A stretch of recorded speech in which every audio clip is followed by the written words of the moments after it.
Boa noite a todos. Esta é a aula do dia 31 de agosto de 2020. Continuamos na pandemia.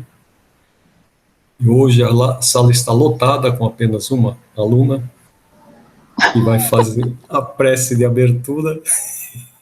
Hoje você não tem É, com quem não escolher. tem, né? Hoje sou Não, eu. hoje é tu. É, então vamos lá. Vamos lá.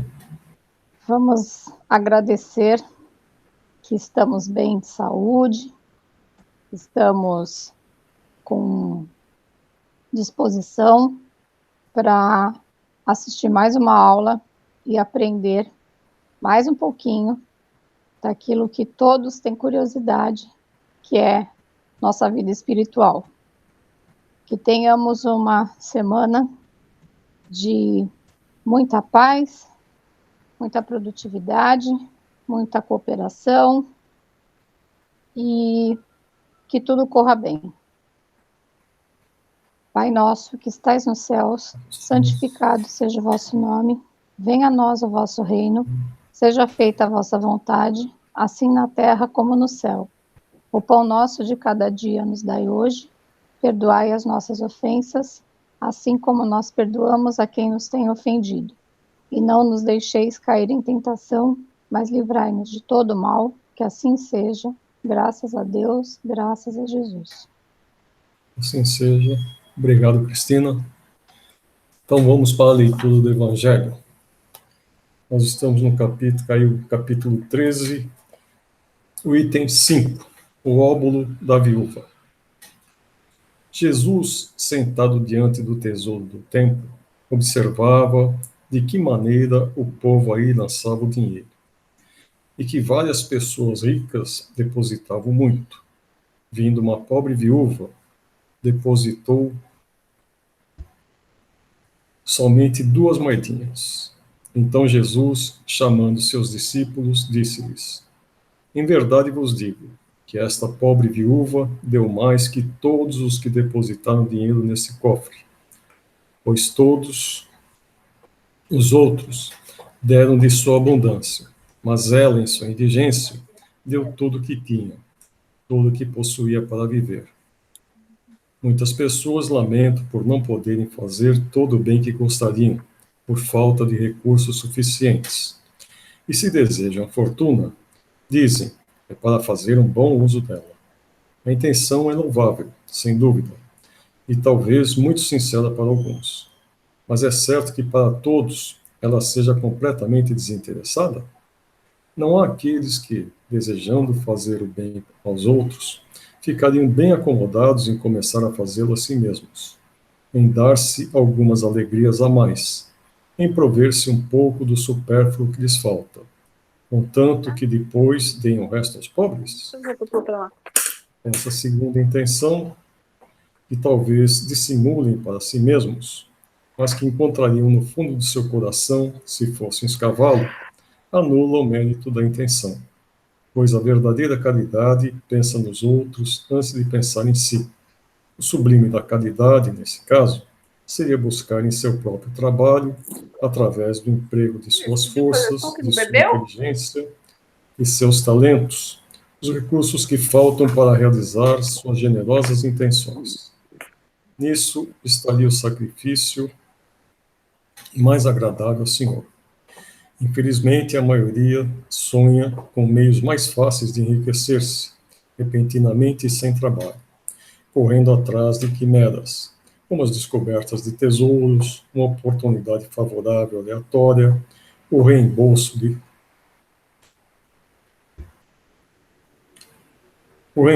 heranças inesperadas, etc. Que dizer daqueles que esperam encontrar para ajudá-los nas buscas dessa natureza auxiliares entre os espíritos? Seguramente não conhecem nem compreenderiam o objetivo sagrado do Espiritismo, ainda menos a missão dos espíritos, a quem Deus permite comunicar-se com os homens. Também eles são punidos pelas decepções causadas. Aqueles cuja intenção é limpa de qualquer ideia pessoal devem consolar-se de sua impossibilidade de fazer todo o bem que gostariam, pelo pensamento de que todo o ouro do pobre e dá privando-se pesa mais na balança de Deus do que o ouro do rico, que dá sem se privar de nada. A satisfação seria grande, sem dúvida, de poder socorrer largamente a indigência. Mas se ela é recusada, é preciso submeter-se e limitar-se a fazer o que se pode. Além disso, não é só com ouro que se pode enxugar as lágrimas. É preciso ficar inativo por não possuir o que dar. Aquele que quer sinceramente tornar-se útil a seus irmãos encontra 1000 ocasiões para isso. Que as procure e as encontrará. Se não for de uma maneira, será de outra, pois não há ninguém que, gozando livremente de suas faculdades, não possa fazer um serviço qualquer, levar um consolo, amenizar um sofrimento físico ou moral, fazer diligências úteis. Na falta de dinheiro, cada um não tem seu esforço, seu tempo, seu repouso, dos quais pode dar uma parte? Aí também está o óbolo do pobre, o dinheiro da viúva. Assim seja, né? Boa noite, quem chegou depois. Boa noite a todos. Bom, Boa noite. nós estamos revendo a parte do Livro dos Espíritos, né? E estamos pelo princípio. Hoje nós vamos ver esse tema aqui, que é o conhecimento do princípio das coisas. Então, a pergunta de Kardec foi a seguinte: é dado ao homem conhecer o princípio das coisas? Não. Deus não permite que ao homem tudo seja revelado neste mundo. Penetrará ao homem um dia o mistério das coisas que lhe estão ocultas? O véu se levanta a seus olhos à medida que ele se depura. Mas, para compreender certas coisas, são-lhe precisas faculdades que ainda não possui. Não pode o homem, pelas investigações científicas, penetrar alguns dos segredos da natureza? A ciência lhe foi dada para seu adiantamento em todas as coisas. Ele, porém, não pode ultrapassar os limites que Deus estabeleceu. Quanto mais consegue o homem penetrar nesses mistérios, tanto maior a admiração lhe devem causar o poder e a sabedoria do Criador. Entretanto, seja por orgulho, seja por fraqueza, sua própria inteligência o faz joguete da ilusão.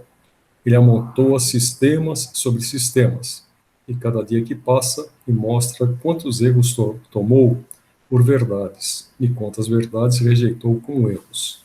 São outras tantas decepções ao seu orgulho. Dado é ao homem receber, sem ser por meio das investigações da ciência, comunicações de ordem mais elevada acerca do que lhe escapa ao testemunho dos sentidos? Sim, se o julgar conveniente, Deus pode revelar o que a ciência não é dado a apreender. Por essas comunicações é que o homem adquire, dentro de certos limites, conhecimento do seu passado e do seu futuro. Bom, aqui a gente vê que nós temos limitações, né? Enquanto encarnados, as nossas limitações são muitas. E muita coisa que já aprendemos, né, desde Kardec para cá, a evolução da ciência foi muito grande, mas nós sabemos que nós estamos engatinhando, né? E haverá ainda muito mais coisas para que a gente venha a descobrir, que a gente venha a desenvolver. E sempre com a colaboração dos espíritos, né?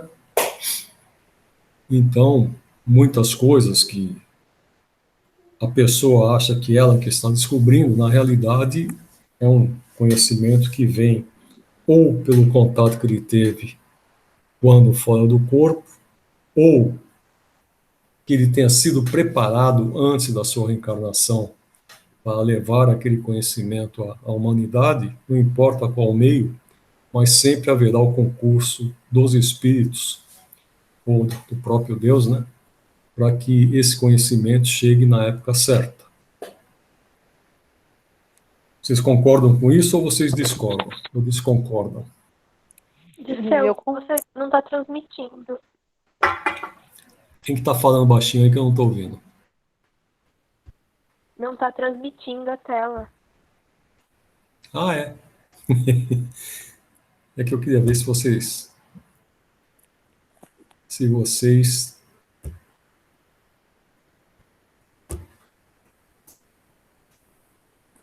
nós reclamavam. estávamos atentas. Eu queria ver se vocês reclamavam. Eu já falei, eu sou novinho e ainda aprendo a fazer isso daí. Então, vocês concordam com essa ideia? Eu concordo. Sim. Você também? Então tá bom. Então vamos lá, vamos seguir um pouquinho mais adiante que hoje eu vou colocar um desafio para vocês. Espírito e matéria. Agora vocês estão vendo? Sim. Sim. Então tá bom. A matéria existe desde toda a eternidade como Deus ou foi criada por ele em dado momento? Só Deus o sabe. Há uma coisa, todavia, que a razão vos deve indicar.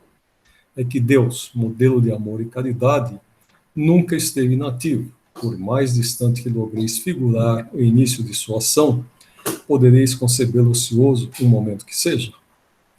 Esse é um conceito bem difícil da gente entender, né? Como a gente tem princípio, meio e fim, é muito difícil a gente compreender Deus que não tem nem princípio nem fim, né? Então ele existe por toda a eternidade e sempre trabalhou.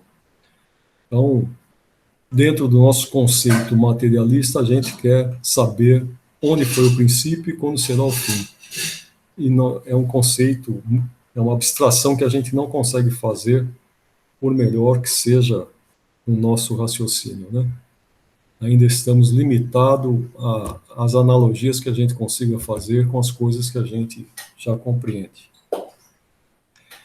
Define-se geralmente a matéria como que tem extensão, o que é capaz de nos impressionar os sentidos, o que é impenetrável. São exatas essas definições? Do vosso ponto de vista, elas o são, porque não falais senão do que conheceis. Mas a matéria existe em estados que ignorais. Pode ser, por exemplo, tão etérea e sutil que nenhuma impressão vos cause os sentidos. Contudo, é sempre matéria. Para vós, porém, não seria. Realmente, se a gente pegar um átomo, né? Ele é tão pequeno que a gente não teria condição de vê-lo. Até hoje não temos condição de vê-lo, né? A ciência já fala que a gente é bombardeado diariamente, diretamente a gente é bombardeado por uma energia que atravessa o nosso corpo, que inclusive atravessa a Terra, porque ela é tão sutil e nada consegue atraí-la, né? Nem a matéria que compõe a própria Terra consegue reter essa partícula de matéria. Não lembro o nome dela. A bióloga presente consegue lembrar o nome? Eu não entendi bem do que É o você está muon, falando. né? Seu. Hein? Alô? Você fala da radiação que vem do espaço? Eu acho que é o muon, né? Que é uma partícula hoje é uma subdivisão do átomo. Eles falam que é matéria cósmica que a ciência chama. E nós somos bombardeados por essa matéria aí direto, né? Há pouco tempo houve uma explosão de uma supernova que chegou uma onda de energia muito forte. Eles estavam prevendo a chegada dessa onda e conseguiram realmente detectar. Mas fizeram alguns aparelhos aí, eles enterram profundamente na Terra, inclusive na Antártida, eles estão enterrando profundamente lá um sensor para ver se consegue detectar que existe essa matéria. Já tem algumas indicações, mas não existe uma comprovação científica ainda, né? Infelizmente, a nossa ciência aqui tem que ver para crer. Mas essas ondas de choque que chegam aqui, seja de raio-x, seja do que for, eles conseguem detectar alguma coisa, mas ainda não conseguem com tanto afinco. Esse é um ponto que eu queria colocar, né? Nós vamos ver aqui agora. Que definição podeis dar da matéria? A definição do espírito. A matéria é o laço que prende o espírito. É um instrumento de que este se serve e sobre o qual, ao mesmo tempo, exerce sua ação. Deste ponto de vista, pode-se dizer que a matéria é o agente, o intermediário com auxílio do qual e sobre o qual atua o espírito. Que é o espírito? O princípio inteligente do universo. Qual a natureza íntima do espírito? Não é fácil analisar o espírito com a vossa linguagem. Para vós, ele nada é, por não ser palpável.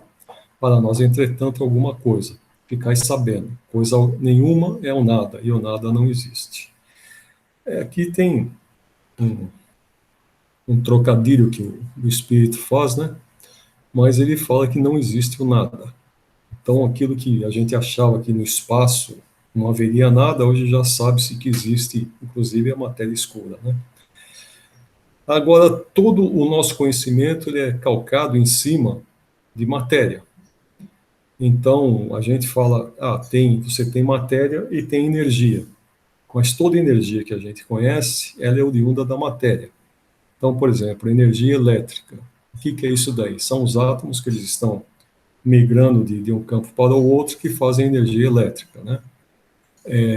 A gravidade. O que é a gravidade? A gravidade é a atração que é feita pela matéria. A luz. A luz é ao mesmo tempo energia e ao mesmo tempo matéria. Como já o nosso amigo Einstein já provou que isso daí era real. Eu, quando aprendi, para mim foi difícil entender que a luz seria matéria. Mas depois, conhecendo o experimento que ele fez para provar isso daí, acabei acreditando nele e foi a base para ele fazer a fórmula da relatividade, né? Então, tudo aquilo que a gente conhece, todo o conhecimento que a gente tem, todas as percepções que a gente tem, todas elas estão calcadas à matéria. Por isso que fica muito difícil a gente entender o que é espírito, né? Vocês conseguem fazer uma ideia do que seja o espírito?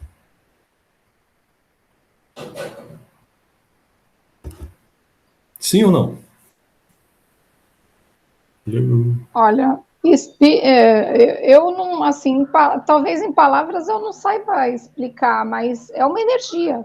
Na minha opinião, é uma energia e é uma energia inteligente, porque nós somos essa energia, nós estamos em ação constante do outro lado. Como é que eu vou dizer? Talvez não fosse nem a definição energia, mas nós mudamos de conceito do outro lado. Só que, não sei explicar, Dirceu, eu estou tentando falar alguma coisa, mas acho que eu estou me enrolando mais ainda. Bom, mas você está formando uma ideia, né? Sim. Embora, como você fala, que energia, tudo que a gente conhece como energia hoje é oriundo da matéria, né? E o espírito Sim. A gente sabe que não é matéria. Então isso é a grande... Eu creio que seja uma forma de energia inteligente. Ela não tem necessidade de nada palpável, porém, nós estamos em plena consciência e temos a inteligência onde quer que nós estejamos. Sim. Mantemos essa consciência, é isso que eu estou querendo dizer. Eu acho que a definição como energia é a analogia que a gente consegue fazer hoje, né? A partir do momento que a gente evoluir, a gente vai, talvez, venha a ter uma nova denominação e conhecer melhor o que seria isso, né? Como eles falam, nosso vocabulário é limitado, né? Hoje a gente ainda está limitado. E como você está falando de inteligência, é a pergunta aqui, né? É o espírito sinônimo de inteligência? E a resposta é: a inteligência é um atributo essencial do espírito. Uma e outro, porém, se confundem no princípio comum, de sorte que para vós são a mesma coisa. Então você pode dizer que espírito é inteligência e que inteligência é espírito, né? Então não estou tão errada. O espírito independe da matéria ou é apenas uma propriedade desta, como as cores o são da luz e o som é do ar? Então, olha, duas definições que ele dá aqui, as duas definições calcadas na matéria, né? Tanto a luz quanto o ar ele só se propaga onde tem matéria, né? Se você for para o espaço, por exemplo, o som ele não se propaga. Então, a resposta: são distintos uma do outro, mas a união do espírito e da matéria é necessária para intelectualizar a matéria. Eu já achei que tinha ligado ali, não tinha ligado. Essa união é igualmente necessária para a manifestação do espírito? Aí vem um parênteses de Kardec, né? Entendemos aqui por espírito o princípio da inteligência, abstração feita das individualidades que por esse nome se designam. É necessário a vós outros, porque não tendes organização apta a perceber o espírito sem a matéria. A isto não são apropriados os vossos sentidos. Poder-se-á conceber o espírito sem a matéria e a matéria sem o espírito? Pode-se. É fora de dúvida pelo pensamento. Quer dizer, o espírito independe da matéria, né? Mas ele precisa da matéria para algumas necessidades. Há dois elementos gerais no universo, a matéria e o espírito? Sim. Então, são dois elementos distintos, matéria e espírito. Sim, acima de tudo, Deus, o Criador, o Pai de todas as coisas. Deus, espírito e matéria constituem o princípio de tudo que existe. Então é a tríade, né? Deus, espírito e matéria. A trindade universal. Mas ao elemento material se tem que juntar o fluido universal, que desempenha o papel de intermediário entre o espírito e a matéria propriamente dita, porque é mais grosseira para que o espírito possa exercer ação sobre ela. Embora, de certo ponto de vista, seja lícito classificá-lo como elemento material, ele se distingue deste por propriedades especiais. Se o fluido universal fosse positivamente matéria, razão não haveria para que também o espírito não o fosse. Está colocado entre o espírito e a matéria. É fluido, como a matéria é matéria, é suscetível, pelas suas inumeráveis combinações, com esta e sob a ação do espírito, de produzir a infinita variedade das coisas de que apenas conheceis uma parte mínima. Esse fluido universal, ou primitivo, ou elementar, sendo o agente de que o espírito se utiliza, é o princípio sem o qual a matéria estaria em perpétuo estado de divisão e nunca adquiriria as qualidades que a gravidade lhe dá. Então, pelo que os espíritos nos falam aqui, nós temos o fluido cósmico universal, o fluido universal, né, que ele não é matéria, mas ele agrega matéria, né? Se não fosse esse fluido, os átomos eles estariam todos dispersos, não haveria aglomeração de átomos, não haveria, inclusive, matéria, pelo que entendo aqui. Esse fluido será o que designamos pelo nome de eletricidade? Dissemos que ele é suscetível de inúmeras combinações. O que chamais fluido elétrico, fluido magnético, são modificações do fluido universal. E não é, propriamente falando, senão matéria mais perfeita, mais sutil e que se pode considerar independente. Aqui ele já faz uma analogia com a matéria para que a gente possa compreender o sentido que ele está dando, né? Pois que o espírito é em si alguma coisa, não seria mais exato e menos sujeito à confusão dar aos dois elementos gerais as designações de matéria inerte e matéria inteligente? Aí é uma classificação que o Kardec faz para que a gente possa compreender o sentido, né? E a resposta é: as palavras pouco nos importam. Compete a vós formular a vossa linguagem de maneira a vos entenderdes. As vossas controvérsias provêm quase sempre de não vos entenderdes acerca dos termos que empregais, por ser incompleta a vossa linguagem para exprimir o que não vos fere os sentidos. Exatamente o que estávamos falando agora há pouco. Falta palavras, né? Um fato patente domina todas as hipóteses. Vemos matérias destituídas de inteligência e vemos um princípio inteligente que independe da matéria. A origem e a conexão dessas duas coisas nos são desconhecidas. Se promanam ou não de uma só fonte, se há pontos de contato entre ambas, se a inteligência tem existência própria, ou se é uma propriedade, um efeito, se é mesmo, conforme a opinião de alguns, uma emanação da divindade, ignoramos. Elas se nos mostram distintas. Daí a considerarmos-las formando os dois princípios constitutivos do universo. Temos, acima de tudo isso, uma inteligência que domina todas as outras, que as governa, que se distingue delas por atributos essenciais. A essa inteligência suprema que chamamos Deus. Eu trouxe vou passar para vocês um filminho aqui agora. O que um cientista acha como espírito. Não sei se vocês já viram esse. Cadê meu? Aqui. Se vocês já viram. Deixa eu fechar aqui. Diminua.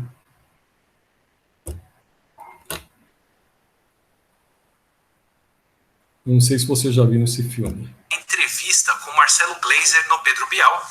E pelo tema do que o Gleiser costuma falar, o Bial fez uma pergunta bem forte. Se você me responder em poucas palavras com o argumento de um cientista, o que é o espírito? Eu ainda estava nos bastidores nessa hora e só ouvi, mas fiquei com a pergunta na cabeça e eu queria dizer o que eu acho com o argumento de um cientista, nesse caso aqui de um biólogo, mas com bastante palavras. O que é o espírito segundo a biologia? Para os filósofos, cientistas e médicos que começaram a estudar o que era a vida há mais de 300 anos atrás, o espírito era uma força vital que anima o corpo. Um espírito vital que fica em alguma parte do corpo e dá vida pra gente e dá a diferença entre nós e uma pilha de matéria morta. Para alguns é a nossa alma, para outros é o fantasma que permanece depois que o nosso corpo vai embora. E não é difícil de ver como as pessoas pensaram nisso quando a gente consegue reparar como os seres vivos são tão diferentes da matéria que nos dá vida. Alguma coisa muda quando a gente dá o primeiro respiro, o primeiro espíritus do latim para respirar. A questão é, o que muda? Pelo menos na biologia, pouco a pouco a gente foi descobrindo o que é isso. A gente também tem esse tipo de espírito permanente que é passado adiante, que a gente vê acontecer na respiração. Esse espírito é a própria vida. Eu sei, parece clichê, mas pensa comigo. Por muito tempo a gente pensou que a vida podia surgir o tempo todo aqui na Terra, que os seres vivos podiam aparecer do nada completamente formados. A gente precisou de muito teste e muita ciência para ver que a vida precisava vir só de outros seres vivos, que a vida só vem da vida. Mas é aí que vem a pergunta, se a vida só vem da vida, de onde veio essa vida toda? E aqui que entra o que são algumas das maiores descobertas da biologia, ou a combinação delas. A primeira é a noção da evolução, claro, a noção de que a vida já foi bastante diferente e que ela mudou ao longo do tempo com o processo da evolução, que fica bem fácil de ver quando a gente olha para fora. Isso aqui, por exemplo, é uma amonita que tem pelo menos 65 milhões de anos, se não bem mais. Ou melhor, um fóssil da concha de uma amonita. O amonita vivia aqui dentro com os seus tentáculos. E como que eu sei que essa concha tem esse tempo todo? Porque não tem amonita vivo hoje em dia. A gente tem os parentes dele, que são os polvos e as lulas, e a gente parou de encontrar amonitas junto com os dinossauros, provavelmente porque foram extintos juntos. Um dia, esse tipo de vida viveu por aqui, mas não vive mais. E tem várias outras formas de vida que vivem hoje, como nós, que não viviam naquele tempo com os dinossauros. Por muito tempo, a maneira como a gente podia saber como a vida aconteceu e mudou aqui na Terra dependia só disso. De uma parte dos organismos, vivos ou extintos, que ficou preservada até hoje em dia e que a gente pode agrupar entre os mais parecidos. Como vários outros animais, tem conchas parecidas com esse amonita. Até hoje foi relativamente fácil de entender que essa concha aqui foi de um molusco. Mas pouco a pouco a gente foi descobrindo como saber bem mais sobre a vida do que isso. Um pouco depois do pessoal que formulou a ideia do espírito, inventamos um aparelho bem legal para poder olhar tudo muito mais de perto, o microscópio. E quem colocou esse tipo de vida embaixo do microscópio acabou descobrindo algo que hoje a gente pode pensar como simples ou como uma coisa comum, mas que não tinha nada de banal na época. Todos os seres vivos são feitos de células. Plantas, fungos, cachorros, eu e você, olhando no microscópio, todos nós somos feitos de células. Até as bactérias que dão a nossa garganta inflamada são feitas de células, uma só, mas são. Imagina você se dando conta de que tudo isso que a gente tem vivo é feito dos mesmos tijolinhos. E essa história acabou ficando muito mais interessante quando a gente começou a ver do que as células são feitas e descobrimos que são feitas dos mesmos ingredientes. E que todas as células, todos os seres vivos têm o mesmo jeito de guardar a informação de como fazer outros seres vivos, que é o material genético feito com as mesmas 4 letrinhas. E é aqui que tudo se junta e se resolve.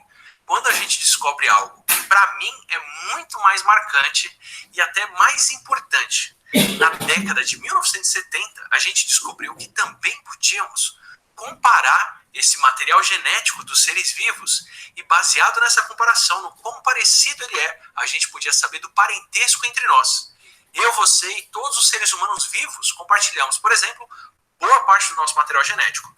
Nós somos mais de 99,9% idênticos, independente de cor de pele ou de aparência. Um gatinho é 90% parecido conosco, uma vaca 80% e até uma banana com menos do que 50%, como muita gente cita. A gente compartilha o nosso material genético com todos os outros seres vivos proporcionalmente. Eu compartilho muito mais com os chimpanzés do que com os parentes vivos do amonita.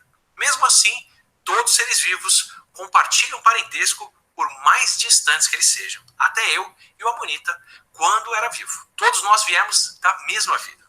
O que faz muito sentido quando a gente olha para as nossas células. Uma célula não se forma sozinha. Ela só se forma pela divisão de uma célula em pelo menos outras 2. Uma parte de qualquer célula do seu corpo teve que ser herdada de quem formou ela, assim como o material genético de cada célula do seu corpo foi formado pela divisão das células anteriores, ou pela junção do espermatozoide e do óvulo, que também vieram de uma divisão.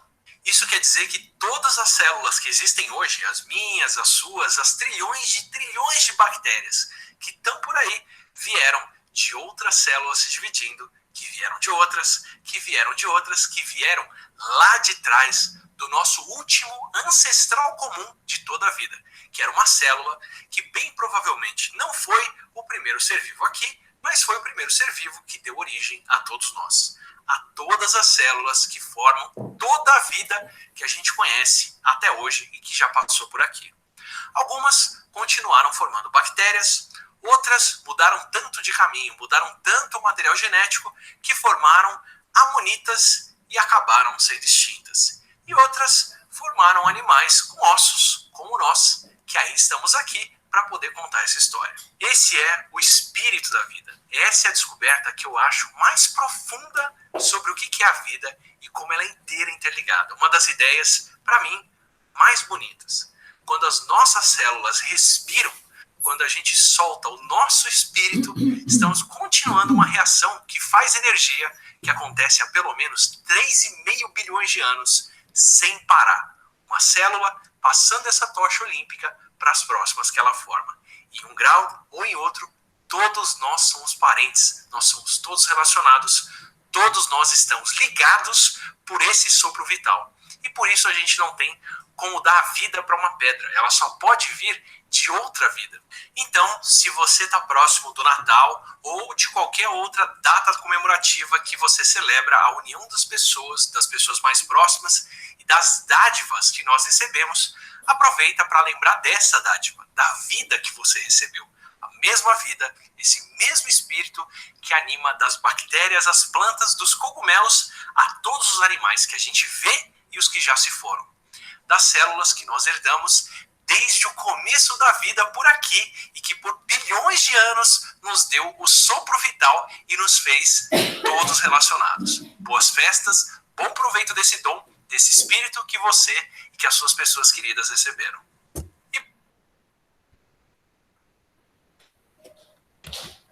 Bom, agora ele vai fazer uma propaganda aí do canal dele.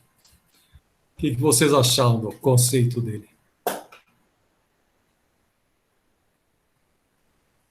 Vamos lá, Ele opinião? explicou bem, ele deu uma explicação muito boa a respeito do que é.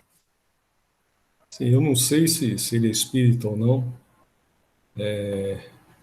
Ele tem aparecido muito por causa da Covid.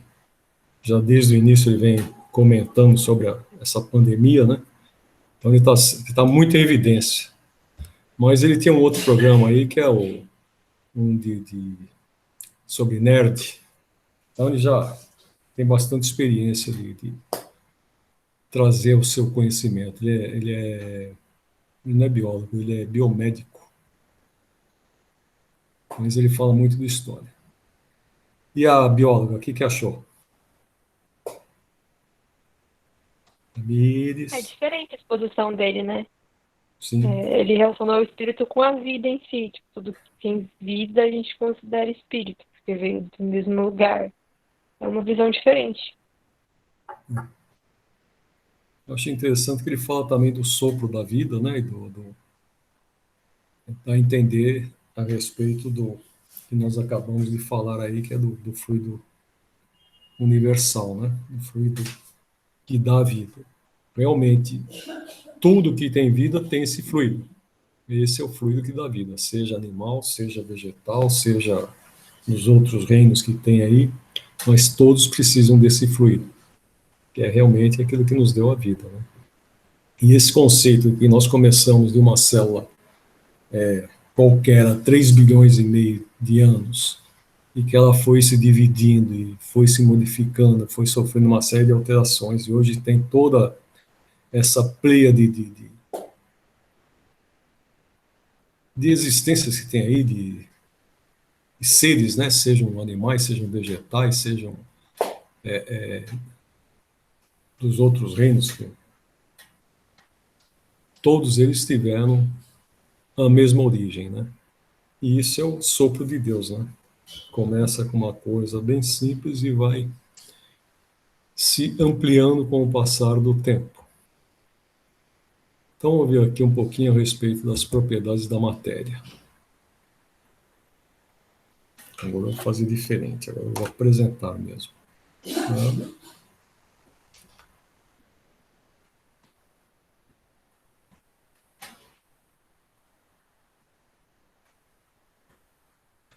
A ponderabilidade é um atributo essencial da matéria?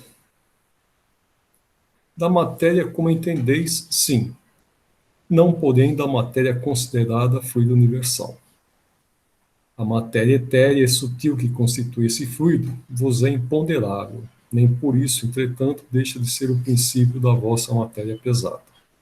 Então, o que é ponderabilidade? É aquilo que a gente pode pesar, que teria alguma massa, né? Acho que a intenção do Kardec ao fazer a pergunta é saber se tinha uma massa, se era, por exemplo, um átomo ou alguma coisa desse tipo.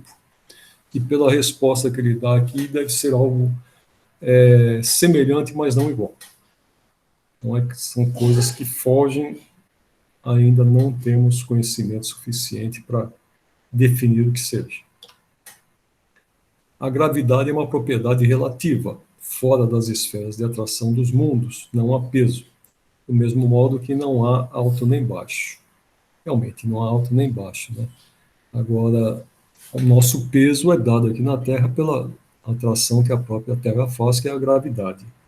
Se bem que nós temos gravidade no espaço também, porque a Terra ela está rodando ao redor do Sol devido à gravidade existente do Sol até os confins lá, a nuvem de Oort, que eles falam, que é muito longe, e é difícil a gente entender como que essa força consegue manter todo esse conjunto aí em harmonia, né? Mas a Lua, por exemplo, o que a mantém no espaço é a gravidade que a Terra exerce sobre ela.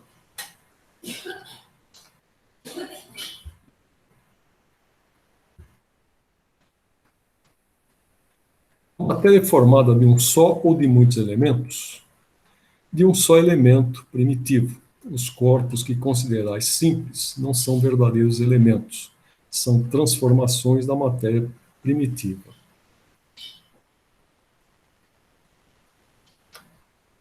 De onde se originam as diversas propriedades da matéria?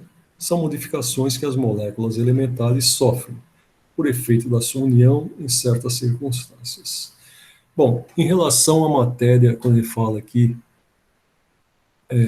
de um só elemento primitivo, teoricamente, e eu não vou afirmar que seja, mas hoje a gente já sabe que pode existir tanto a fissão quanto a fusão atômica. Então, a fissão seria a divisão do átomo, né? Que é o caso da bomba atômica, por exemplo. Quando uma bomba atômica explode, ela acaba se tornando o urânio que deu origem e se transforma em tório, que é um outro elemento radioativo, que seria um elemento um pouco mais leve que o urânio. E a bomba de fusão, que é o caso da bomba de hidrogênio, quando ela ocorre, ela funde os elementos. E as duas, tanto a de fusão quanto a de fissão, têm o potencial atômico que a gente conhece. A bomba de fusão muito mais forte que a bomba de fissão. Então, na bomba de hidrogênio, o hidrogênio ele é fundido e ele vai se transformar num átomo de hélio. Então, a partir desse momento, e já algumas outras experiências que são feitas em laboratório, por exemplo, de elementos químicos que a gente sabe que existem, mas a vida deles é muito curta, eles só existem ali no laboratório, às vezes por segundos, é muito rápida a existência, porque ele vai se transformar, ele vai perder, como o urânio ele vem decaindo, né, que é a denominação correta que se fala, que ele decai, ele vai perdendo átomos, ele vai se transformando em outros elementos mais leves. E da mesma forma consegue se fazer em laboratório, você coloca um átomo pesado e bombardeia ele com outro átomo, e consegue fazer elementos que a gente conhece na escala atômica, porque tem um elemento lá na frente que é mais pesado que todos esses, é um elemento estável, e existem muitos instáveis entre um e outro. Então consegue-se fazer esses elementos. Então todos, teoricamente, a gente poderia, partindo do átomo de hidrogênio, ir fundindo e fazendo o hidrogênio, o hélio, o lítio e assim por diante, fazer todos os elementos da tabela atômica, né? Teoricamente. Na prática, a coisa não é tão fácil assim.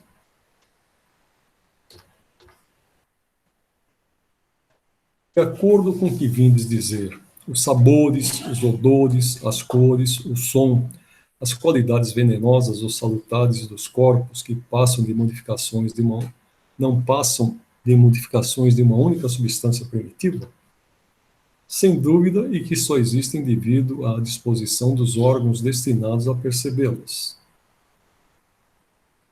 A demonstração desse princípio se encontra no fato de que nem todos percebemos as qualidades dos corpos da mesma maneira.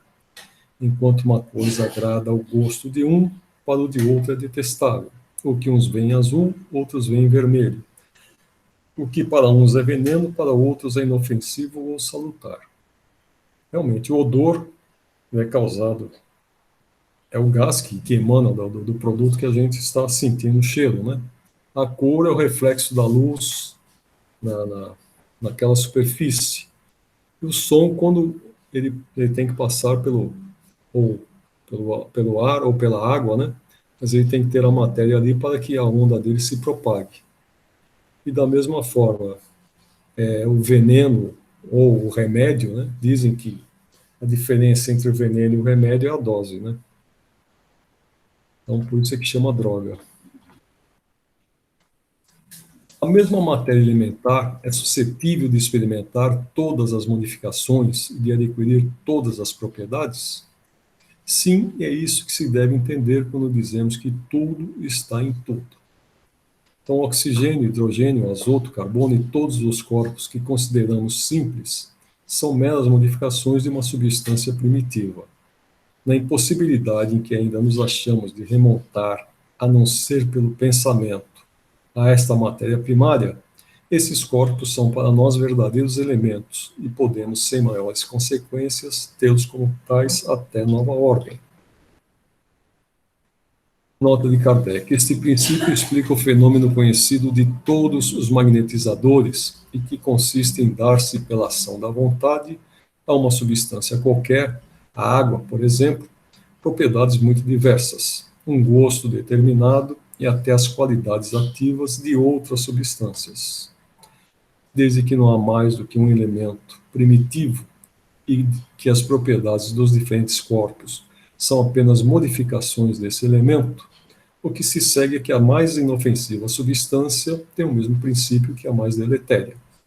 Assim, a água que se compõe de uma parte de oxigênio e duas de hidrogênio se torna corrosiva, duplicando-se a proporção do oxigênio, que é a água oxigenada, né? Transformação análoga se pode produzir por meio da ação magnética dirigida pela vontade. É interessante isso, né? Não parece que essa teoria dá razão aos que não admitem na matéria senão duas propriedades essenciais, a força e o movimento, entendendo que todas as demais propriedades não passam de efeitos secundários, que variam conforme a intensidade da força e a direção do movimento. É acertada essa opinião. Falta somente acrescentar, e conforme a disposição das moléculas, como mostra, por exemplo, um corpo opaco, que pode tornar-se transparente e vice-versa. Realmente, aqui se a gente pegar o carbono, por exemplo, dependendo da organização dele, ele é o grafite. Dependendo da organização, ele é o carvão. Dependendo da organização, ele é o diamante, né? E vai ser, teoricamente, transparente. As moléculas têm forma determinada? Certamente as moléculas têm uma forma, porém não sois capazes de apreciá-la. Hoje, os nossos computadores já conseguem fazer a disposição física de uma molécula. Essa forma é constante ou variável? Constante a das moléculas elementares primitivas, variável a das moléculas secundárias, que mais não são do que aglomerações das primeiras. Porque o que chamais molécula é ainda longe estado da molécula elementar. Isso é interessante. Meu filho, ele é farmacêutico e ele fez doutorado em química computacional. Você pega um elemento que eles estão testando para ver se consegue fazer um remédio, por exemplo. Se você pega um átomo numa determinada local e só muda um pouquinho o ângulo em que ele está, aquele material muda completamente da sua composição. O efeito dele já é bem diferente do que a forma original. Eu não entendo porque eu não consigo fechar esse negócio aqui depois. Agora eu tenho que fechar. Bom, em cima de tudo isso eu peguei um texto muito longo aqui, que está na Gênese. Como vocês devem saber, essa primeira parte, o livro 1, depois ele foi bem melhor explicado aqui na Gênese, né? Então peguei algumas coisas. Não vou ler todas para vocês, depois eu coloco para que vocês possam ler. Ou, se vocês tiverem um livro, a Gênese, vocês procurem, está logo no começo. Então aqui é a formação primária dos seres vivos. Tempo houve em que não existiam animais. Logo eles tiveram começo. Cada espécie foi aparecendo à proporção que o globo adquiria as condições necessárias à existência delas. Isto é positivo. Como se formaram os primeiros indivíduos de cada espécie, compreende-se que existindo um primeiro casal, os indivíduos se multiplicaram. Mas esse primeiro casal, de onde saiu, é um desses mistérios que entende com o princípio das coisas sobre as quais apenas se podem formular hipóteses. A ciência ainda não pode resolver o problema, pode, entretanto, pelo menos encaminhá-lo para a solução. Então, à época do Kardec, ele ainda achava que a reprodução ela era sexuada, né? Era preciso um casal aqui para que houvesse a reprodução. Hoje sabe-se, por exemplo, o que o Átila falou naquele filme ali, que a célula ela não precisa ela não tem reprodução assexuada, ela se divide, simplesmente ela se divide em duas. Chama-se meiose ou mitose, esses dois nomes. Então, a nossa origem começa com uma relação não sexual, né? Uma relação assexuada, que é a divisão celular.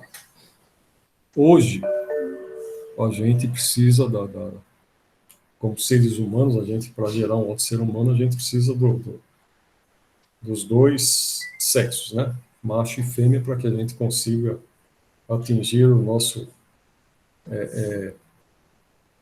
concluir o novo ser. Os animais também precisam da reprodução sexuada, a maioria das plantas precisam a reprodução é sexual também, ela vai precisar do pólen de uma outra planta para que ela possa desenvolver e assim por diante. Mas ainda existem as bactérias e as células do nosso corpo, por exemplo, que elas vão se subdividindo. A gente fala que a gente não muda porque a gente não sabe a reprodução que temos, né?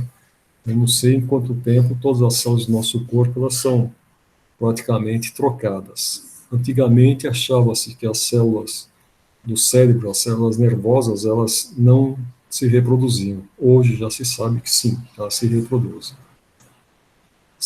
Tamires, você sabe quanto tempo a gente leva para trocar todas as células do corpo? Ou nunca teve a curiosidade? Então, eu acho que depende do órgão, tipo, o estômago é mais rápido, a renovação. Agora, neurônio, por exemplo, demora muito mais tempo para poder fazer uma regeneração celular. Depende da região do corpo. Se eu não me engano, acho que o intestino e estômago é 5 dias a renovação celular. Não entendi. Se eu não me engano, eu acho que intestino e estômago é tipo uns 5 dias para renovar as células. Mas tipo, osso demora mais, neurônio demora muito mais. Assim, cada um vai ter um tempo, né? Mas a gente, eu acho que em X anos a gente já renovou todas as células do corpo, né? Não sei o neurônio quanto tempo leva, mas hoje já... Você sabe quantos anos são, neurônio? Não, não sei de cabeça não, eu lembro só do estômago e do intestino. Entendi. Que é o que está mais exposto, né? Ácido todos os dias no estômago e no intestino, então renova mais rápido. A unha, cabelo, essas coisas, a pele também, ela tem uma renovação bem rápida e bem constante, né? Bom, então no seguinte... Isso varia também, né? Acho que não tem como estimar ao certo quantos anos, porque numa criança, por exemplo, a renovação é muito maior do que num idoso. Idoso quase não renova mais nada, por isso morre. Ai, que horror. Também se não fosse assim, não queria morrer, né? Então, se tivesse renovação constante, não morria. Outro dia meu dentista estava me falando que se você tem um ferimento na pele, ele leva mais ou menos uns 15 dias para você ter reposto toda a pele, né? E na boca isso daí leva 7 dias. E realmente, ferimento na boca é bem mais rápido. Depois que eu prestei atenção nisso daí. É pela região de bastante irrigação sanguínea, né? Tem mais irrigação sanguínea, aí renova mais rápido. Bom, eu não sei, aí já... Esse conhecimento eu não tenho. Aprendi agora. Então, vamos lá. É esta questão primordial que se apresenta. Cada espécie animal saiu de um casal primitivo ou de muitos casais criados? Ou, se o preferirem, germinados simultaneamente em diversos lugares? Esta última suposição é a mais provável. Pode-se mesmo dizer que ressalta da observação com efeito. O estudo das camadas geológicas atesta nos terrenos de idêntica formação, em proporções enormes, a presença das mesmas espécies em pontos do globo muito afastados uns dos outros. Essa multiplicação tão generalizada e, de certo modo, contemporânea, fora impossível com um único tipo primitivo. Realmente, a reprodução sexual teria que ter dois, né? Aqui a gente fica naquela brincadeirinha que o pessoal faz do quem nasceu primeiro, o ovo ou a galinha, né? Quem nasceu primeiro foi a célula.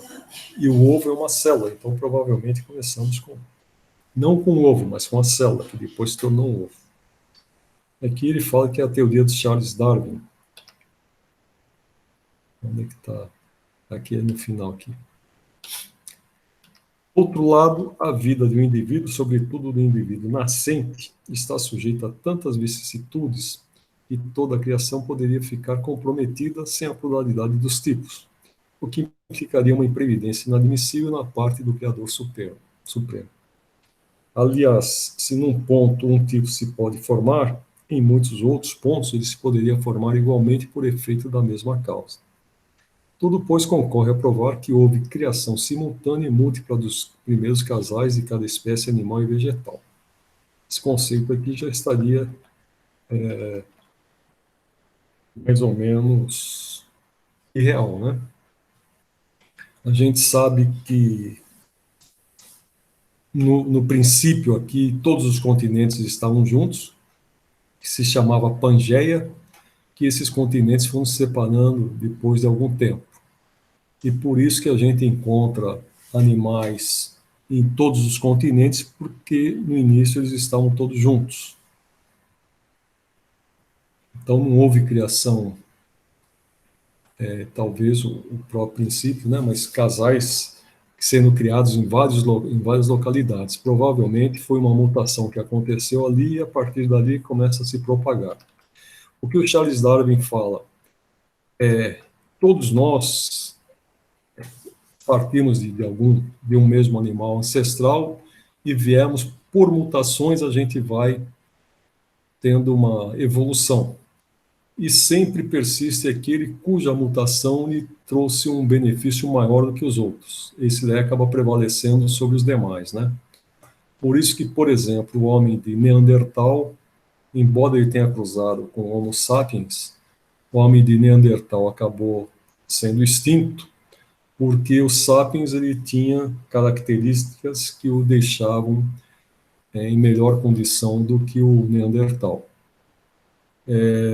Segundo um estudo que eu li sobre comunicação, dizem que a maior diferença entre o Neandertal e o sapiens era justamente no modo de falar. O Neandertal ele era muito limitado, então eles fazem até uma comparação que se um Neandertal, por exemplo, ele tivesse pego uma fruta em um determinado local, para ele ensinar um outro onde existia essa fruta, ele falava, né, aqui ele só apontava a direção e não dava nenhuma outra dica que melhorasse a comunicação. Ao passo que o Sapiens, além de indicar a direção, ele falava, você tem que passar um rio, você tem que chegar perto de uma rocha, ou perto de uma árvore, assim, ou ele dava mais indicações. E que essa foi a grande diferença na comunicação entre o Neandertal e os Sapiens, que deu a vantagem aos Sapiens, né? Ô, Dirceu, para ilustrar esse tema, tem uma série muito interessante que é chamada Cosmos. Não sei se vocês já ouviram falar. Eles falam sobre a formação do mundo, dos seres vivos, do universo em si. Sim. É muito interessante. Eu consegui baixar os 2 primeiros, o resto não consegui. Eu tenho até que o Cosmos. Meu filho assistiu na Netflix. No Net tem? Tem. Mas o Cosmos que tem... Você vai na parte da série. Não, tá, eu assisti, mas aquele lá é a primeira parte, agora tem a segunda, que está bem diferente. Agora uma nova fase que está aparecendo no History. Nossa, tem uma outra sequência, porque foram vários episódios. Sim, eu assisti todo o primeiro na Netflix. Agora muito bom. No History está com... Eu devo ter até aqui no meu... que eu já separei. Creio que dá uma boa... filme. Creio que dá uma boa ilustrada nisso aí. Olha aqui, ó. Cosmos, Mundos Possíveis. É a que chama a primeira série agora. Cosmos, vou Mundos procurar. Possíveis. É no Vou procurar. History. Vou bem procurar diferente. isso. Ele tem um conceito... Inclusive, isso que o Átila estava falando sobre Tá aqui. Que o Átila estava falando sobre as primeiras células, né? Eu assisti um filme, eu não consegui baixar esse daí, que eles estudam a formação das primeiras células. Ela acontece no fundo do oceano, que são as cianobactérias, né? Ela vai acontecer no fundo do oceano, começam a formar umas rochas que eles chamam de olivita. Estromatólita? Hein? Não, é Estromatólita. olivita. Repete, Tamires, faz favor. Estromatólita, da cianobactéria é estromatólita. Não, mas ele está falando da rocha, onde começa, acho que é olivita, porque ela é um verde oliva, assim, e ela é porosa. Então, ela sendo porosa, dentro dos poros dela, foi possível começar a ter as primeiras reações, formar a primeira célula.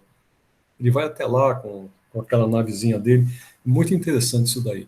Não sei se é real, é uma pesquisa que eles estão fazendo, tá? Mas que foi o que deu a condição para surgirem as primeiras bactérias, que seriam cianobactérias, que não, elas são anaeróbicas, né? Elas não precisam de oxigênio, né? E que aí começa toda a transformação do oceano, depois se tornando, criando a camada de ozônio, uma série de coisas.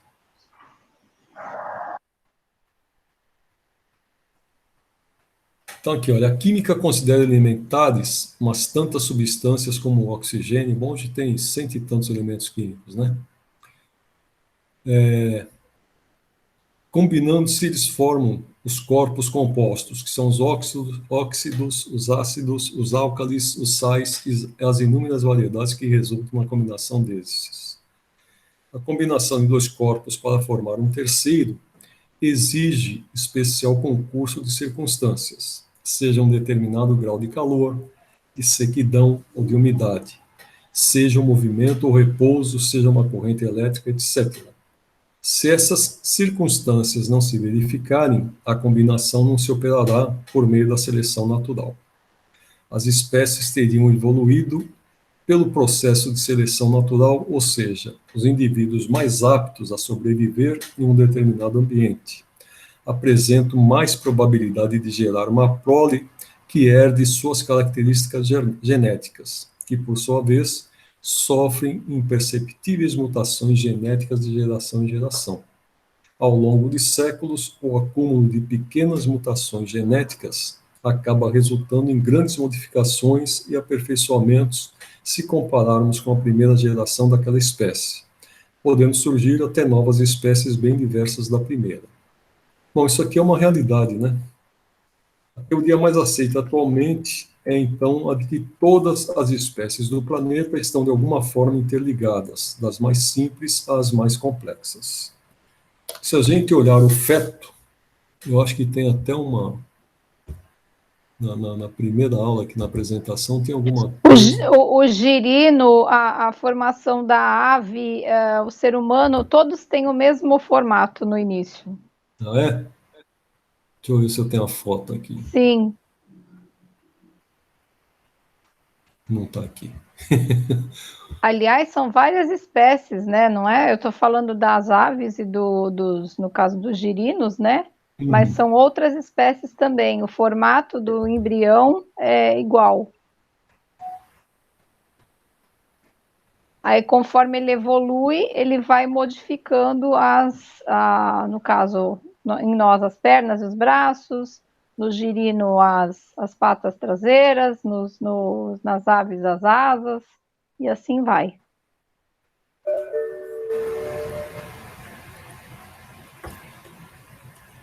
Na nossa apresentação tinha algo desse tipo. Não está aqui, não vou conseguir achar.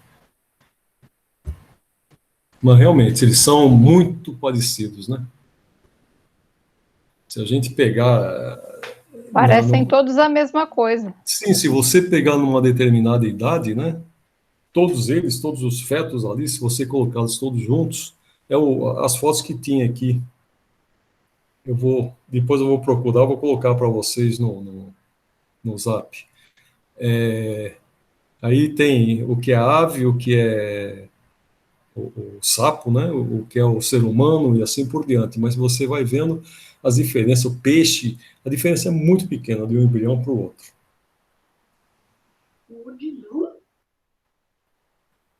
Mais alguém? Não, eu saí sem querer. Ah, é? Então tá.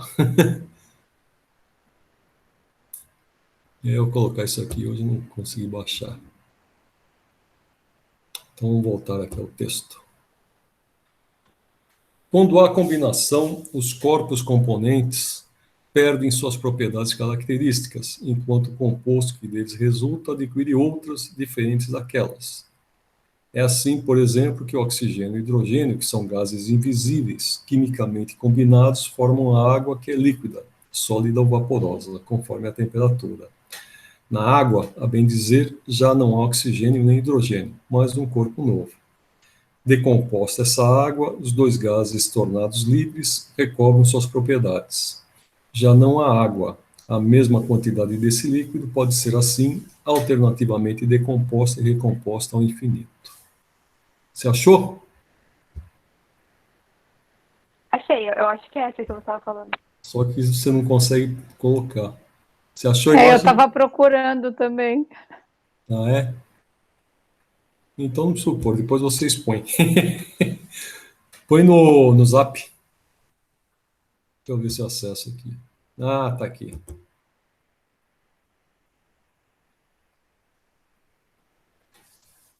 Peixe, salamandra, tartaruga, galinha, porco, Isso mesmo. rinoceronte, cão e homem. Vocês estão vendo? Sim, é isso mesmo. É isso aí. A diferença é muito pequena, né? Pega no princípio da vida aqui, somos todos muito parecidos ali. Com as dobras, você não consegue diferenciar um Tem um do outro. vídeo que eu vi, o Dirceu, é como se fossem. É parece um girino mesmo, está se mexendo, e aí começa, eles aceleram o processo e começa a se formar os membros.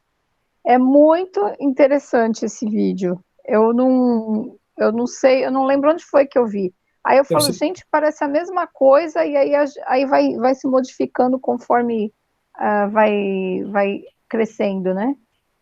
deve ser no YouTube. Eu vou ver se eu acho. Eu não sei se foi no Discovery, eu não lembro onde foi. Mas esse tipo de informação você acha no YouTube, você acha tudo. Ah, sim, a gente dando uma fuçada, a gente acha tudo isso. Sim. Bom, então o interessante é isso aqui, né? Os elementos químicos, eles reagem, né, entre si. Para que eles reajam, você precisa, às vezes, de um efeito físico, como ele falou aqui, você vai precisar do calor, ou você vai precisar da eletricidade, ou assim por diante. Por exemplo, para decompor a água, a gente decompõe com eletricidade, né? Não sei se vocês já fizeram isso daí. Vocês já decompuseram água? Não. Não? É com eletricidade. Você coloca os dois polos dentro da água, né? Com um tubo de ensaio em cada terminal. E aí ele vai decompondo e vai formando o gás dentro do tubo de ensaio. E é interessante porque o oxigênio, você pega um palito em brasa e coloca ali dentro e pega fogo na hora, né?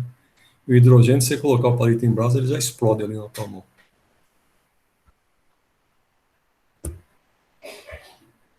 Eu fiz isso daí na faculdade, queimei o rosto do rapaz, até meu xará. Vamos, xará, vamos botar fogo. Cara, bota fogo aí, bota fogo aí. Ah, Depois virado para ele, mas ele não imaginou, nem eu imaginei que fosse ter a propulsão que fez aquilo ali. É um tubo de ensaio tão pequeno, um negócio que queimou todo. Assim, não chegou a queimar o rosto dele, mas como ele estava barbudo, né? Os pelos da barba dele ficaram tudo viradinhos, cílios. Foi mó barato.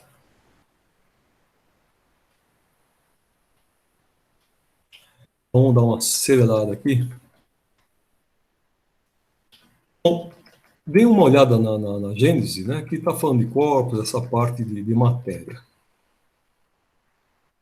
Aqui tem eu ia chegar nesse ponto aqui, né?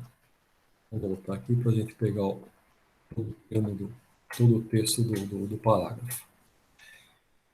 Alguns exemplos comuns darão a compreender as transformações que se operam no reino orgânico, pela só modificação dos elementos constitutivos. No suco da uva não há vinho nem álcool, mas apenas água e açúcar.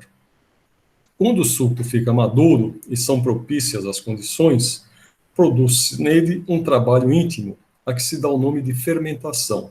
Por esse trabalho, uma parte do açúcar se decompõe. O oxigênio, o hidrogênio e o carbono se separam e combinam nas proporções necessárias a produzir o álcool. De sorte que, em se bebendo o suco de uva, não se bebe realmente álcool, pois que este ainda não existe. Ele se forma das partes constituintes da água e do açúcar, sem que haja em suma uma molécula a mais ou a menos. No pão e nos legumes que se comem, não há certamente carne, nem sangue, nem osso, nem bile, nem matéria cerebral. Entretanto, esses mesmos alimentos, decompondo-se e recompondo-se pelo trabalho da digestão, produzem aquelas diferentes substâncias tão só pela transmutação de seus elementos constitutivos. Na semente de uma árvore não há madeira, folhas, flores ou frutos, e fora erro pueril, crer-se que a árvore inteira, sob a microscópica forma, ali se encontra. Quase não há sequer na semente oxigênio, hidrogênio e carbono em quantidade necessária a formar uma folha de árvore. A semente contém um germe que desabrocha em favoráveis condições. Esse germe se desenvolve por efeito dos sucos que aure da terra e dos gases que aspira do ar. Tais sucos, que não são nem folhas, nem flores, nem frutos, infiltrando-se na planta, e formam a seiva, como nos animais formam o sangue, levada pela circulação a todas as partes do vegetal. A seiva, conforme o órgão a que vai ter e onde sofre uma elaboração especial, se transforma em lenho, folhas e frutos, como o sangue se transforma em carne, osso, bile, etc. Contudo, são sempre os mesmos elementos, oxigênio, hidrogênio, azoto e carbono diversamente combinados.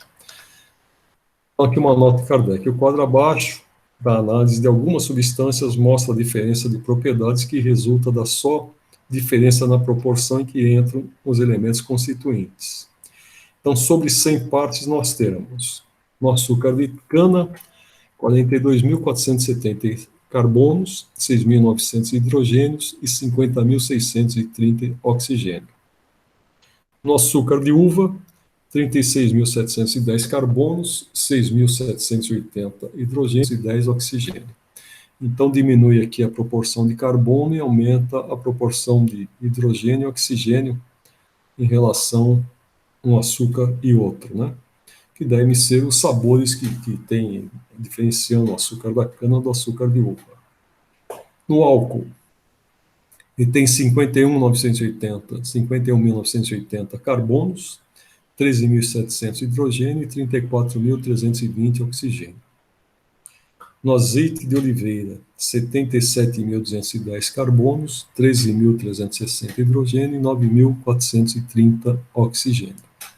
No óleo de nozes, 79.774 carbono, 10.570 hidrogênio, 922 oxigênio e 534, deve ser só 534 de azoto. A gordura, não sei de que animal que ele pegou, né? Que gordura, se é gordura de porco, alguma coisa assim. 78.000 carbonos, 11.700 hidrogênio, 9.304 oxigênio. Na fibrina, 53.360 carbonos, 7.021 hidrogênios, 19.000 oxigênio e 19.934 de azoto. Então, a gente vê aqui as combinações dos mesmos elementos, conforme vai mudando, a gente vai tendo um elemento, às vezes, totalmente diferente, né?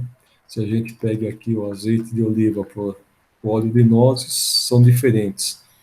Mas do azeite para o álcool, a diferença é muito grande, né? Os açúcares são bem parecidos, mas já tem diferença, né? Então, as diferentes combinações dos elementos para a formação das substâncias minerais, vegetais e animais não podem, pois, operar-se a não ser nos meios e em circunstâncias propícias. Fora dessas circunstâncias, os princípios elementares estão numa espécie de inércia. Mas desde que as circunstâncias se tornam favoráveis, começa um trabalho de elaboração. As moléculas entram em movimento, agitam-se, atraem-se, aproximando-se e se separam em virtude da lei de afinidades e, por suas múltiplas combinações, compõem infinita variedade das substâncias. Desapareçam essas condições e o trabalho subitamente cessa, para recomeçar quando elas de novo se apresentem. É assim que a vegetação se ativa, enfraquece para e prossegue, sob a ação do calor, da luz, da umidade, do frio ou da seca. Que esta planta prospera num clima ou num terreno e se estiola ou perece em outros. Então, vamos aqui sobre o princípio vital. Dizendo que as plantas e os animais são formados dos mesmos princípios constituintes dos minerais, falamos em sentido exclusivamente material, pois que aqui apenas do corpo se trata. Sem falar do princípio inteligente, que é questão à parte, há na matéria orgânica um princípio especial, inapreensível e que ainda não pode ser definido, o princípio vital. Ativo no ser vivente, esse princípio se acha extinto no ser morto. Deixa eu até ressaltar esse texto aqui. Mas nem por isso deixa de dar à substância propriedades que a distinguem das substâncias inorgânicas. A química, que decompõe e recompõe a maior parte dos corpos inorgânicos, também conseguiu decompor os corpos orgânicos. Porém, jamais chegou a reconstituir sequer uma folha morta, prova evidente de que há nestes últimos o que quer que seja inexistente nos outros. É tal coisa, né? Se a gente pegar ali aquela proporção que ele deu do açúcar, etc., né? Esses elementos a gente consegue fazer. Agora, no momento de fazer um ser vivo aqui, mesmo fazer uma folha, que seria bem simples, né? A gente dá todos os elementos, não tendo o princípio vital, não vai ter vida, e não vai ter folha. A gente vai ter... Por isso, uma obra de Deus. Isso, a gente vai ter o extrato da folha, mas nunca a folha viva, né? É aí que está a grande diferença do princípio vital e do dom de Deus, né? Será o princípio vital alguma coisa particular que tem existência própria? Ou integrado no sistema da unidade do elemento gerador, apenas será um estado especial, uma das modificações do fluido cósmico, pela qual esse se torne princípio de vida, como se torna luz, fogo, calor e eletricidade? É neste último sentido que as comunicações acima reproduzidas resolvem a questão, que é esse termo aqui está nessa uranografia geral. Seja, porém, qual for a opinião que se tenha sobre a natureza do princípio vital, o certo é que ele existe, pois que se lhe apreciam os efeitos. Pode-se, portanto, logicamente admitir que, ao se formarem os seres orgânicos, assimilaram um princípio vital, por ser necessário à destinação deles. Ou, se o preferirem, que esse princípio se desenvolveu em cada indivíduo, por efeito mesmo da combinação dos elementos, tal como se desenvolvem, dadas certas circunstâncias, o calor, a luz e a eletricidade. Combinando-se sem o princípio vital, oxigênio, hidrogênio, azoto, carbono, unicamente, teriam formado um mineral ou corpo inorgânico. O princípio vital, modificando a constituição molecular desse corpo, dá-lhe propriedades especiais em lugar de uma molécula mineral, tende-se uma molécula de matéria orgânica. A atividade do princípio vital, alimentada durante a vida pela ação do funcionamento dos órgãos, do mesmo modo que o calor pelo movimento de rotação de uma roda. Cessada aquela ação, por motivo da morte, o princípio vital se extingue, como o calor quando a roda deixa de girar. Mas o efeito produzido por esse princípio sobre o estado molecular do corpo subsiste, mesmo depois dele extinto. Como a carbonização da maneira subsiste a extinção do calor. Na análise dos corpos orgânicos, a química encontra os elementos que os constituem: oxigênio, hidrogênio, azoto, tal. Bom, então tem mais texto aí que eu vou passar para que vocês leiam. Agora eu quero saber O que que vocês acham do princípio vital? O que que vocês acham do espírito? Mudou a ideia de vocês? Não mudou? Como é que estão? Ainda tem aqui, ó, hipótese sobre a origem do corpo humano. Não, a minha ideia é aquela. Eu estou ouvindo essas coisas todas, eu acho que o princípio vital, o espírito, ele deriva de Deus e é a energia. A matéria, o espírito é o que anima, a energia que anima a matéria. Na minha opinião, é isso. Eu não sei se eu estou sendo muito sucinta. Não, eu acho que a partir do momento que a gente tenha mais conhecimento, que a gente tenha, melhore o nosso entendimento, né? A gente vai mudando, vai formando uma ideia melhor. Por enquanto, a gente fica com aquilo que a gente tem, como eu disse lá no início, né? Tudo que a gente possa comparar hoje, a origem é a matéria. E isso vai deturpar muito o nosso pensamento, né? A nossa ideia. Sim, tanto é que a gente agora há pouco falou a respeito do por que o Fugiram ser duas, humano. olha. Oi? Fugiram duas, só ficou você e a Tamires. A Ana saiu. Eu chamei a Ana, eu acho que ela deve ter ficado com algum problema de internet, alguma coisa assim. A Lucimere voltou, mas ela tinha saído também. Ah, tá. Não, porque você falou quase todas as coisas a gente consegue recriar, mas os seres humanos não. Os Não, seres nada vivos que tenha não. vivo, né? Nada que tenha vida não. É isso que eu quis dizer. Então, na minha opinião, é isso. É uma energia divina que anima tudo que é matéria, Sim. que possível. Se bem que hoje em dia tem uns médicos aí que conseguem fazer alguma coisa in vitro, né? Conseguem fazer fecundação in vitro, conseguem Sim, algumas sim, coisas. mas Se acha um deus disso, precisa, né? mas Mas precisa, mas ter a célula, precisa né? de uma parte de um e de uma parte de outro, Se precisa né? de um ser Ele do vivo, nada, do nada, simplesmente, de um átomo, simplesmente, ele não consegue fazer. sim, você precisa de um ser vivo, né? Das células. E a bióloga, o que pensa? Eu Hein, ia falar isso Tamires? que a Cristina falou, que para fazer mesmo em laboratório você precisa de células, senão você não faz nada. Você não cria uma vida do Sim. nada. Uhum. Antigamente tinha experimento, né? Que eles deixavam, que é o que era geração espontânea, deixavam uma fruta lá, e aí depois de um tempo eles viam que surgia bactéria, que surgia Fungo. fungo, mas não veio do nada. Essas células já estavam ali, elas só se reproduziram.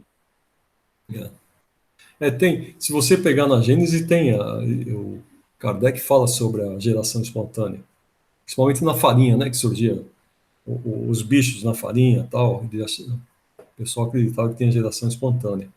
E ele refuta essa ideia também. Na Gênese tem São os todas as ovinhos que teorias. estão lá, que estavam no trigo. Só que eles moíam o trigo e eles achavam que nunca ia imaginar que o ovinho, que o ovinho do bichinho da coisa fosse estar lá, né? Mas ele refuta, tem várias teorias sobre geração espontânea. Tem uma que tem até uma foto que ele coloca, que é um cavalo com uma árvore, né? A árvore dando cavalo, ou o cavalo dando árvore, não sei, não lembro mais como que é o desenho. Mas que seria da geração espontânea que fala aí. Achava que o animal também viria de uma árvore. Mas eram conceitos que tinham já ultrapassados, que ele vai refutando todos esses pensamentos aí. Mas ainda É assim, é isso. muito. Agora eu fiquei encucada, né? Porque é muito bizarro você pensar que a primeira célula, igual o Atlas estava falando, a primeira célula surgiu, tecnicamente não do nada, né? Da composição química do planeta que existia naquela época. Mas, gente, a primeira célula ela surgiu Como? com Como, exatamente? Porque naquela época surgiu a primeira célula e agora é tão difícil, né, a gente criar vida. Só pode ser coisa de Deus. É por isso que eu falo que Sim, a gente que acredita em evolução acaba acreditando mais ainda em Deus, porque é tão perfeito como acontece que não tem como não ter a mão de Deus ali. realmente. Exatamente. Tem que ser uma obra divina. Porque hoje em dia eles conseguem simular essa teoria que eu te falei dessa. Eu li alguma coisa, o nome da pedra lá, que tem no Cosmos. Vê se você vê o filme depois. A teoria é uma. Agora, na prática, você consegue colocar todos os elementos lá e você vai conseguir formar uma célula? Não. Você não consegue formar nada, né? Nem uma protocélula, eu não sei se consiga formar. Proteína, acho que já conseguiu fazer em laboratório, não conseguiu, Tamires? Não, proteína, lipídio, sim, né? Porque a gente não é uma coisa viva, é um composto de elementos químicos. E aí sim, mas gerar vida, não É, sei se com o experimento conseguiram. O experimento que conseguiram foi gerar os aminoácidos, que é o precursor da vida para formar célula, mas chegar a formar uma célula não conseguiram no laboratório, não.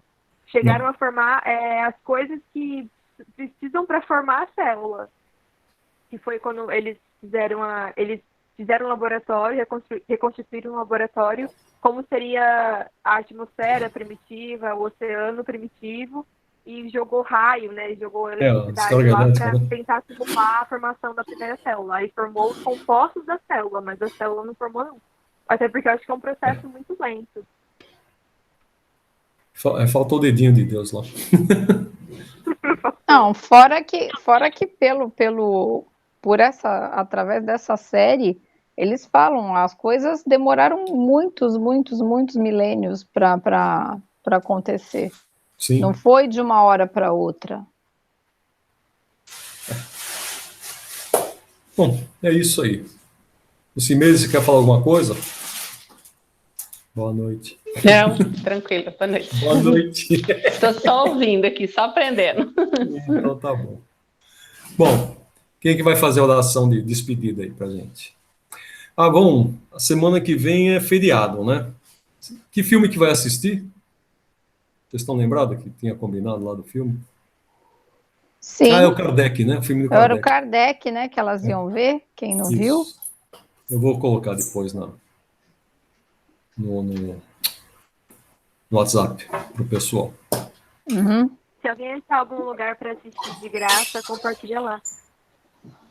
O Kardec, Não, você tem na o Kardec tem no Netflix. Você tem Netflix? Netflix? Tem.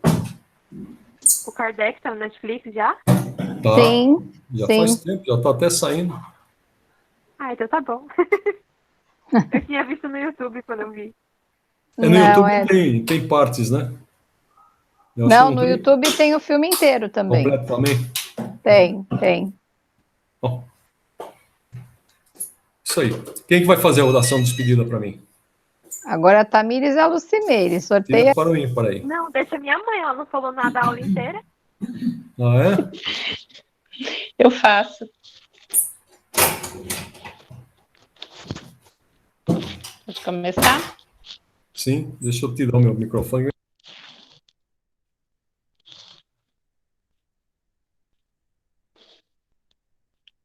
Eu não vou Pode mostrar a ir. imagem, porque a Tamires fala que eu fico muito feia quando eu faço oração na imagem.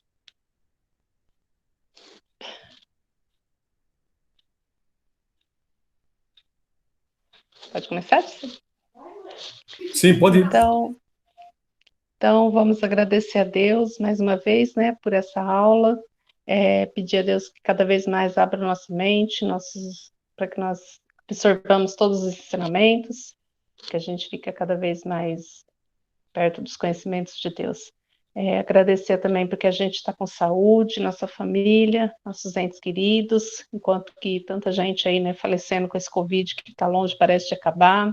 Pedir a saúde para o mundo, para o nosso país, que Deus possa trazer mais saúde para a nossa população, que está muito difícil essa situação aí.